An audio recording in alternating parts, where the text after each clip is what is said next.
this is gonna be fantastic soil. This ain't dirt, this is soil. This millet's probably already germinating just thinking about it. So now the question everybody wants to know, what does this cost? Exact $1,000. Land disturbance permit, 4 days with an excavator, 1 day with a dozer, mobilization and seeding up to 5 acres. Exactly. Brought to you in part by Deep River Sporting Clays, safe, fun, family entertainment. And by these additional sponsors. This is a project I'm excited to share with you guys because you may know this guy and not even know it. If you've seen the Let's Dig 18 YouTube channel, this is often the man in the dump truck or on the other machine in the videos. I've known John for over 21 years working in the lake and pond management industry. John has dredged, built, repaired, constructed, I don't know how many ponds around the Raleigh-Durham area. Brought him in for a really cool project. We are building a 4-acre duck impoundment. This is unique. This is a more highly larger forested area. Sitting down at the bottom, we have punched in road access for this client. Now we're going to build him a duck impoundment. I've got the ATV. We're actually going to be ATV seating the whole thing out in Japanese millet. It's going to be pretty cool. Let's go do it. So I'm a little bit late getting to it. We've already done all the excavator clearing. There wasn't a whole lot to show you. It's just a forest. You couldn't see anything. But now John has hauled in the dozer today to actually start pushing up grades, berming it up on the lower end to actually form out the duck impoundment. Let's go down there and take a look at it. There's old girl. So we first brought in the excavator to clear out this road. Like I said, it was a hydroaxed path at best. And so we used the excavator, clear all the trees out. We cleared this 4-acre area I'm about to show you. And now we brought the dozer in to blade it off. That way we can at least get a truck all the way back in here for him. Access is critical.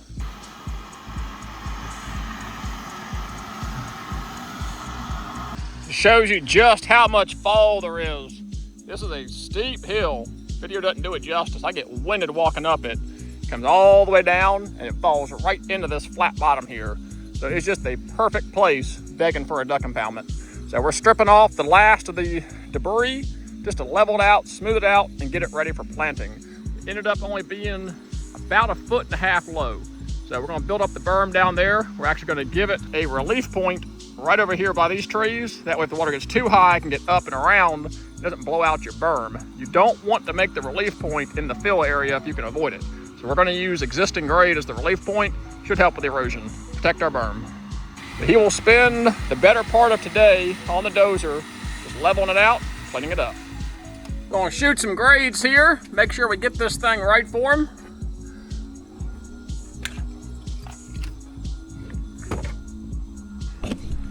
You want your duck impoundments positively draining, but also somewhat level. You don't want them too steep. That way the food all floods at a similar elevation. Too steep and one end's too deep, the other end's too shallow, but you also need positive drainage so it can drain out when it's time to drain it.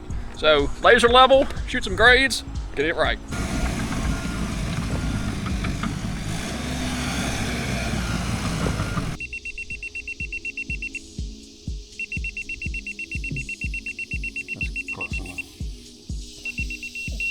You're talking, yeah, if water creeps up in these woods, he'll be thrilled. Yeah. So there's no dirt needs to be moved over here. So then we go down to this, what we know is the lowest end. Yep. And that's gonna tell us our berm height, right? Yeah. All right. That means we're moving less dirt. I can believe in that. 6 foot, well, 1.5 foot. So the berm height down here is only gonna have to be 1.5 feet to get water up to that stump. Yeah, put this up. That's supposed to top of berm. Nice. We don't have a lot of dirt to move. No, I want to make this a little high. So if it does go around, it'll go around that I'll way. say give us some kind of relief point. Ground, like a spillway. Because I think if I go up there to that pile, we'll walk up there. Yeah. Ain't as much as I thought it was. So that is great news. We only have to move about 1.5 feet of dirt in just a couple of key areas to back up 18 to 24 inches of water across this impoundment. I knew it was flat, I just didn't realize it was quite that flat, but that is great. Less time on the dozer, saves the client money, we don't have to move a lot of dirt. The last thing I'll do after he hits grade today, come back through here with the ATV, be nice and smooth and cleaned up. We'll just spread out all that Japanese millet, a little bit of rice. I think this point right here is gonna make an awesome blind location. The morning sun will be behind you.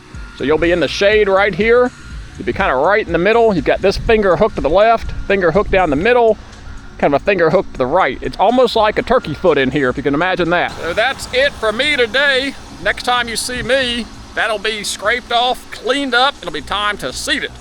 We've got an inch of rain coming Wednesday, another inch of rain coming Thursday. Thread and needle here. We're gonna try and get this thing seeded out ahead of rain. I think he's gonna have him a duck hole. That's if I make it up this hill.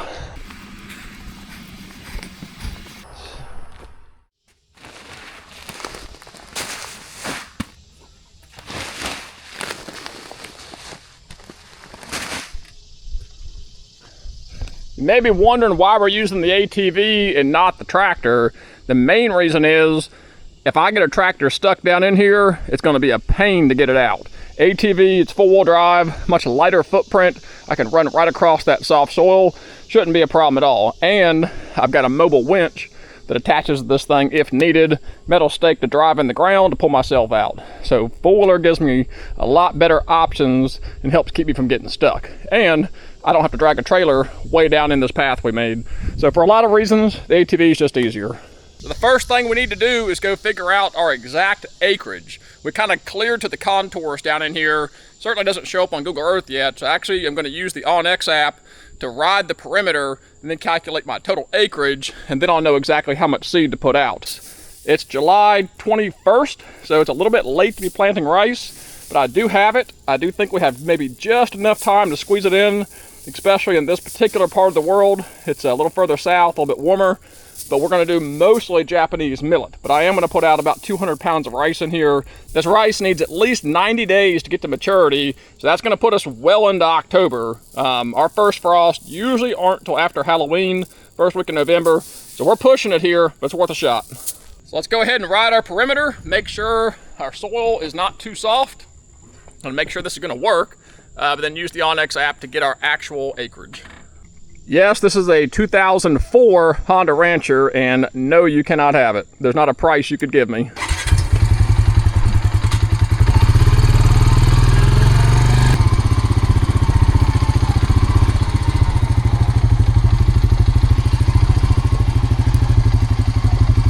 This is a steep hill, so if you got in a bind down in here, your options for getting out are limited. The ATVs should be able to walk across it no problem.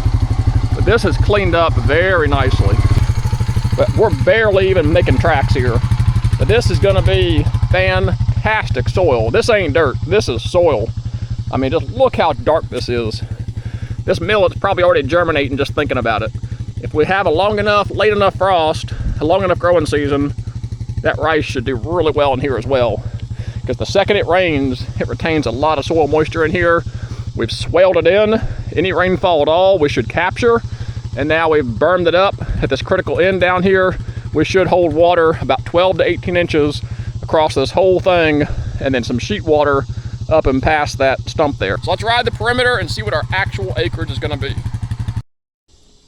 Our plan was to clear them off 4 acres, and I'd say 4 acres is cleared.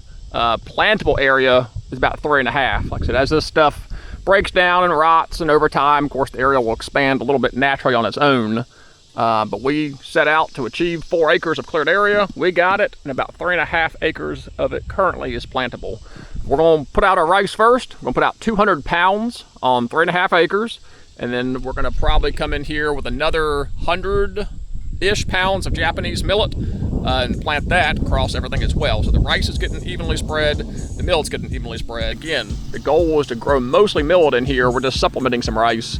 So we're not going at a full 100 to 120 pound rate of rice, because we definitely want to make sure the millet has enough nutrients, which I think it will, looking at this black soil in here. So we're just going to do a nice blend, heavier on the millet because it's the end of July.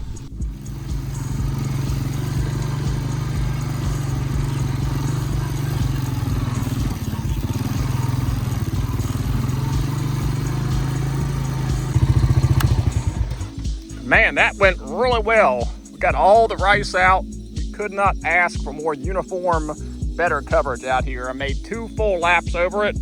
double back over myself just to make sure we got coverage, but it looks really good. Nice and uniformly spread. Density is a touch higher than maybe what I was shooting for. But again, when you're topsoiling it and not working it into the soil, you don't get perfect germination. So I'm fine with it being just a little bit heavy.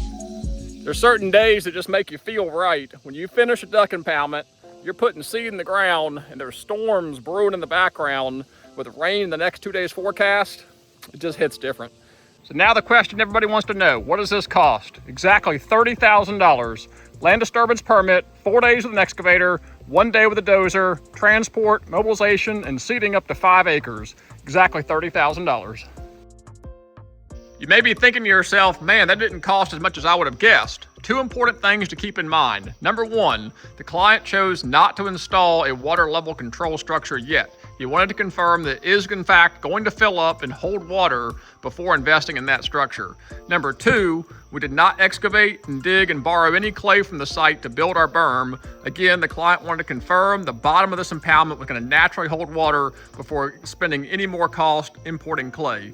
So those would be 2 other factors to consider when pricing this out. You could easily approach $45,000 to $50,000 for this project if you're starting to move clay in a substantial manner, as well as putting in a water level control structure. They're calling for 2 inches of rain, and you say, well, you don't have germination yet. Are you worried about that? This ground is so dry, and now that it's been worked, it's like a giant sponge. That first 2 inches of rain is gonna soak right into this 4-acre area, give a lot of soil moisture, turn this into mud, and that rice is gonna shoot up. I do not expect any ponding in this area with 2 inches of rainfall in the forecast. I just don't. It's so dry in here, it's really worked up, really fluffy. It's gonna be like a sponge in here. This is a cool perspective of how steep that hill is. See my truck way up there. We're done with the rice. Now we gotta go load up on Japanese millet. Rice certainly favors these wetter, muddier conditions, but in the event this is the last rain we get for 2 months, the Japanese millet will do very well in here. So it's not bad to have a blend, especially when you're talking end of July. You just don't know what happens. You know, you could get a tropical storm, it's muddier, you need that rice. Could get an early frost, kill the rice, but the Japanese millet has already seeded out. So not bad to go with the blend when you're talking late July planting, especially in North Carolina, South Carolina.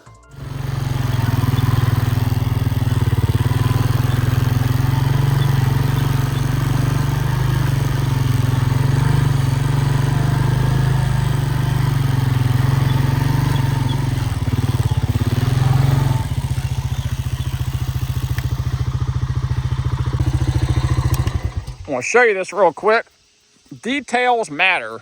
So we identified where the water comes into this impoundment as an obvious ditch that runs uphill. And so we found where it came in here.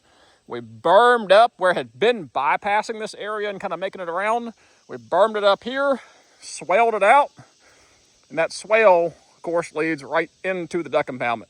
So we are forcing all the water into our duck impoundment. If there's too much, we have a bypass relief point on the far corner. You see me seeding all the way up in here. Water won't back all the way up here, but I do want as much stabilization as we can to help try to lock in this real sandy soil. So I went ahead and spread millet all the way up this swale.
I've seen people post in forums about these ATV spreaders. This is the Buyers brand.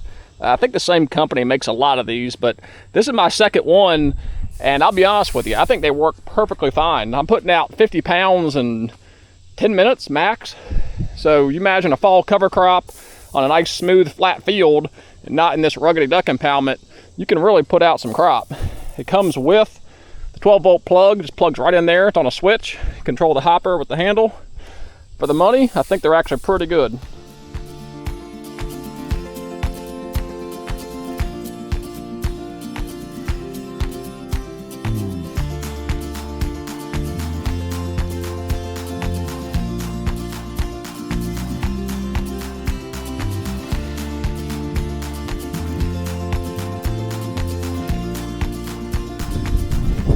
Now I'm gonna put out 150 pounds of Japanese millet in this 4-acre area, and I'm really gonna sling it up on the banks, and I'm gonna seed across the whole berm and impoundment, as well as up that hill. But the main reason for a lot of that perimeter and hill is stabilization.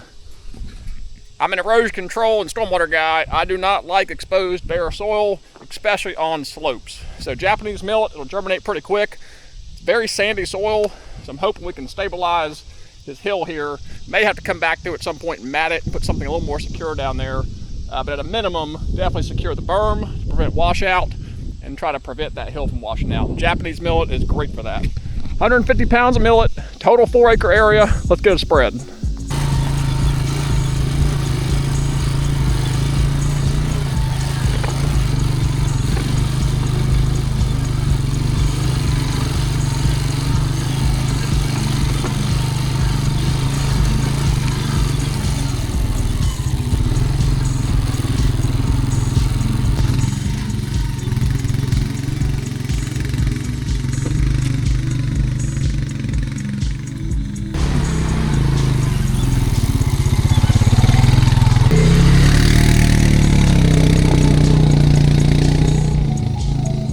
Couldn't have gone better, to be honest with you. Rain and timing was perfect. We were able to mobilize in here when it was dry enough to work. Just as soon as the work is done, seed in the ground, we've got rain in the forecast the next couple days. Considering how wet and muddy this is with no rainfall, I think this is going to be a really wet environment, perfect for rice and Japanese millet. I operate under the business Lentic Services LLC. And we do wildlife consulting. We build duck impoundments, water level control, all kinds of fall food plot crops, dove fields, pretty much anything wildlife consulting. Big thing we do is drone application and drone seeding. So if you have drone projects, we can certainly help you with that. So the answer is yes. If you're in North Carolina, we can build you a duck impoundment. You couldn't ask for a prettier duck impoundment. We left some old cypress knees, some young cypresses, 4-acre cleared area, planted Japanese millet, rice, north wind, sun to your back, 3 different fingers, a lot of food out in front of you. I think this client's gonna have an awesome duck hole. The question everybody wants to know, what does this cost so that you can budget and plan accordingly? Well, I told you in this video, but you might have skipped through it and missed it, so you have to go back and watch it to find it. But I tell you exactly how much it cost. Till those next videos, I really appreciate you guys watching. As always, God bless and take care.